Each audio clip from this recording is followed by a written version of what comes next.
The figure represents a voltage regulator circuit using a Zener diode. The breakdown voltage of Zener diode is 6 volt and the load resistance RL is equal to 4 kilo ohm. That means RL का value given है 4 kilo ohm. The series resistance of the circuit is RI is equal to 1 kilo ohm. That means RI का value given है 1 kilo ohm. If the battery voltage VV vary from 8 volt to 16 volt, that means battery का voltage very कर रहा है from 8 volt to 16 volt. What is the minimum and maximum value of current through the Zener diode? That means हमें calculate करना है Zener diode से minimum and maximum value of current.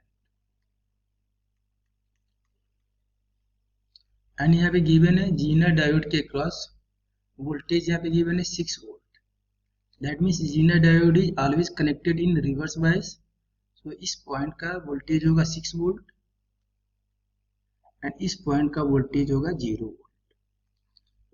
हम calculate करेंगे minimum value of Zener current.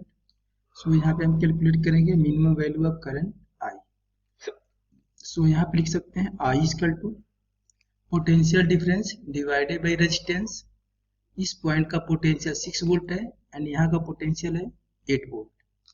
तो 8 minus 6 potential difference divided by resistance. Resistance का value है 1 kilo ohm. That means 1000 ohm into 1000. That means हम यहाँ पे मल्टीप्लाई कर देंगे 1000 से. So that value of current will be in milli ampere. सो 1000 से 1000 कैंसिल हो जाएगा. 8 minus 6 equal to 2 milli ampere. That means यहाँ से करंट आएगी. Current through the R I equal to 2 milli ampere. अब यहाँ पे हम कैलकुलेट करेंगे current through the load resistance. इसको यदि हम बोलेंगे I1, सो यहाँ पे वैल्यू आएगा I1 equal to potential difference across the load resistance divided by resistance. तो यहाँ पे पोटेंशियल डिफरेंस हो जाएगा 6 minus 0 divided by load resistance 4 kilo ohm है तो 4 इंटू 1000. इसकी वैल्यू हम कैलकुलेट करेंगे मिली एम्पियर में. सो यहाँ पे हम 1000 से मल्टीप्लाई कर देंगे. ये 30 से 30 कैंसिल हो जाएगा. 6 divided by 4 means 1.5 milli ampere.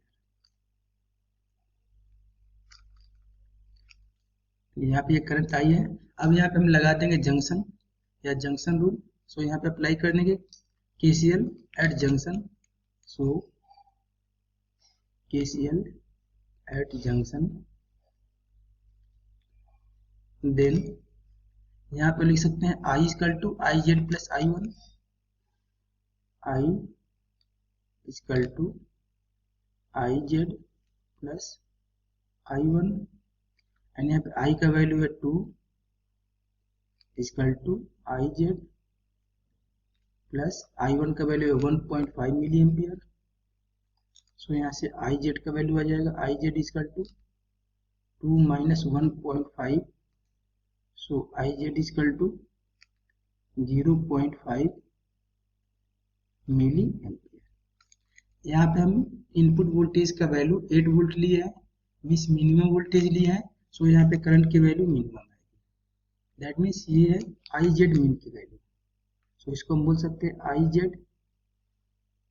Mean की वैल्यू है 0.5 मिली एम्पियर. अब हम लेंगे इनपुट का मैक्सिमम वैल्यू मीन्स 16 वोल्ट. अब हम लेंगे इनपुट का maximum value means 16 volt. So हम अगेन कैलकुलेट करेंगे I मैक्स हो गया potential difference divided by resistance. And यहाँ पे पोटेंशियल डिफरेंस है 16 minus 6 divided by 1 kilo Om.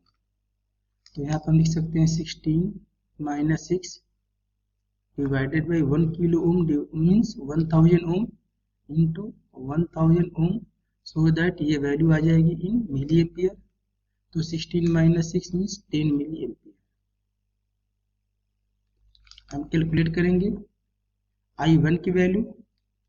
I1 की वैल्यू होगी potential difference divided by resistance, means potential difference होगा 6 माइनस 0 डिवाइडेड बाई 4 किलो। तो यहाँ पे लिख सकते हैं 6 minus 0 divided by 4 kilo Om.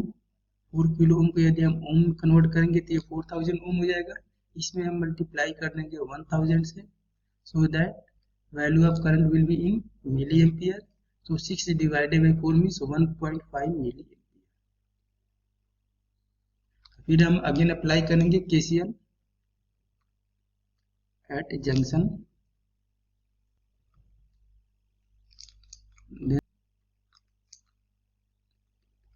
IZ plus I1। So यहाँ पे हम IZ इक्वल टू लिख सकते हैं IZ equal to I minus I1 and I को हम बोलेंगे I मैक्स। तो यहाँ पे हम लिख सकते हैं IZ इक्वल टू I की वैल्यू यहाँ पे I है 10 milli ampere, so 10 minus 1.5 equal to 8.5 milli ampere. ये मैक्सिमम वैल्यू है, सो यहाँ पे हम लिख सकते हैं IZ max. So IZ max की value 8.5 milli ampere and IZ min की value 0.5 milli ampere. Minimum value है 0.5 एंड मैक्सिमम वैल्यू है 8.5 milli ampere. That means option number A is correct.